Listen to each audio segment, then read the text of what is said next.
Hi, everyone, and welcome to the second episode in our recent HR series, The Changing World of Work. My name is Stuart Elliott. I'm the CEO of Elliott Scott HR, and with me as our resident expert is Uma Criswell. Uma, how are you? I'm good. Good to see you again for second session, Stu. Thanks for asking me back. No problem at all. It's good to have you back. See, last week we talked a lot more about what flexible working is, what hybrid working is. So the nature of the discussion for this week is talking a lot more about what companies are doing here and now. So it'd be good to understand, Uma, from your side, like what examples are you seeing out at the moment in terms of hybrid working and what companies are implementing? Well, I think the headline is there is no set or fixed or solution or precedent being set, Stu. A lot of people are still navigating a plethora of issues and challenges from a physical presence perspective to what does it mean from an employment law perspective around policies, procedures.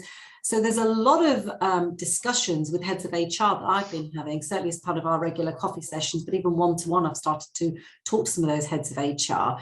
There isn't a set template. It's very much early days and it's very much early doors around what is the culture of our firm going to look like? What do we want to mandate or not mandate? And actually, what are our employees saying? So there's still a lot of two-way, three-way discussions going on. And I think if you've got overseas offices, there's the other sort of element of what is our head office sort of demanding or expecting, because that's very different depending on where you're sitting. Yeah, that's fair, actually. And any examples, though, of maybe sort of return to work policies that you've maybe seen in terms of fixed days or anything like that? But I think that one of the things that some of the heads of HR are saying to me is they do need to look very closely at some of the policies around if working from home for certain employees, for example, is going to be a regular thing, they need to adapt their policies to reflect that from a physical documentation perspective. But most firms I've been talking to, certainly in the UK within financial services, are sort of requesting or suggesting perhaps at least 1, if not 2 days physical presence in the office. And then it's about how will we use that time. So there's some real good examples of a couple of banks I was speaking to last week and the week before, where their head of HR was saying, we're asking to people to come in for 2 days a week. They can absolutely choose which 2 days there are. They don't have to be set days. But actually, if they are going to come in on those days, let's make sure it's not to come to the office to sit at your desk, because that's what we can do from home quite easily and naturally. Let's make sure we maximize those times for face-to-face meetings, interactions. So it's very much about perhaps bringing an HR team together or a business development team together. So you agree what day that is. Then it's about coming into the physical office presence that day, using the facilities to brainstorm, to collaborate, to share ideas, and actually have those face-to-face meetings and really not sitting at a fixed desk, very much about moving, walking the floor and getting to know everybody and sort of integrating again into that environment. Yes, it's interesting you say that. I've spoken to a few sort of finance companies. I think they're keen to get people back in the office, but I think they're trying to tread a delicate path as well, because I think if they force everyone will suddenly get up and walk away. I think it's about making it, there has to be something more than just coming to do your day job into the office. It's about reimagining that office space. What will it look like?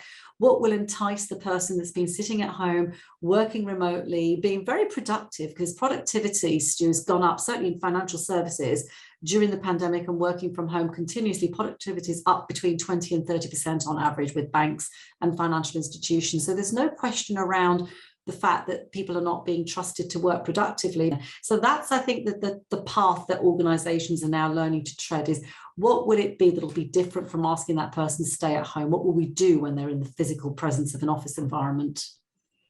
Yeah, I've seen a few things, Uma, where I've seen a couple of tech firms, I think, are sort of mandating certain days. I think it's a rather big one that said it's going to be Monday, Tuesdays and Thursdays going forward. And I know that's created a little bit of furore amongst the staff of saying they don't want to be in on a Monday, and there's that kind of thing. Have you seen a number of companies starting to do that kind of thing?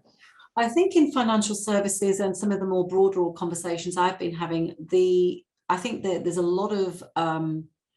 a lot of observation of what it's looked like during the pandemic. And I think a lot of the more advanced and forward-thinking firms have actually done the staff surveys and pulse checks and stock take about what is it that the employee is saying. And those that have done that have then come away, and it varies from firm to firm, with I would say, a roadmap and a template rather than mandating. And what we're hearing, I'd say, consistently is, give me the flex, don't mandate a fixed day. You've trusted me all this time to produce and be productive. So I will agree with my team or my department that we are in on a Wednesday, and leave it to me to sort of liaise with my team members. But don't tell me it's a Monday or a Friday or a Tuesday or Thursday. And I think the more that firms can work with their employees and their staff around that, the more buy-in you will get, and the more loyalty there will be about making a regular visit to the office. I think those that are being prescriptive perhaps risk the run of people being absent for other reasons and just not really wanting to conform, because we've done this for 18 months now, Stu, and you talk to any psychotherapist or psychiatrist around habits. Once you've done something for 3 months, it becomes habit. To unravel this is going to be quite a slow and steady process. And I think if we start going into dictating things, we are going to see staff absences for different reasons, rather than sort of build on some of the goodwill that we've collected over the last 18 months. Yeah. What about the logistics of that? Because I suppose this is the next question. A lot of companies are sitting there going, they've got office space, we've got quite big buildings, big floor space, and what if everyone just turns up on the same day then? Like and they don't have enough desks? Because the chances are, I'm guessing most companies now are not going to take a desk per person. They're probably going to take a bit of a gamble almost and say, well, yes, we've got 1,000 staff, we're only going to need 600 desks, let's say. What happens there on that side of things? You're right. You raise a very good point about logistics. So there's a lot of conversation at sort of executive leadership level about heads of businesses that run their departments. And I think that's where the conversations are having, that we need to agree as a leadership team that we're all not going to want to come in on the same day. Because as you quite rightly said, a lot of firms have given up desk space, really high, expensive real estate. So there is still that sort of balance between people being comfortable and having space around them, and I mean COVID-safe space, versus everybody coming in all on the same day. So that really means there's a lot more conversations, a lot more around scheduling of meetings. Some firms have actually adopted platforms and booking systems online so that people can request that on this day there's 60 desks available, so this team is coming in. So it does require a lot more collaboration, a lot more conversation, and a system, an online system or a physical system if firms haven't got there, around ensuring that not all the staff are coming in, but actually statistically only 50 or 60% of staff are saying they actually want to come in at all. So we're not there yet, but you're right, that is a factor, both from a commuting perspective and a physical comfort once you're in the office space, that you've got enough space for everybody. And you're right, hot desking is the future. Forget the desk where you had your own plant pot and your photographs of your family. Those sorts of things now need to be packed away, or you be prepared to sort of move around, because it is going to be much more remote where you're sitting and much more flexible.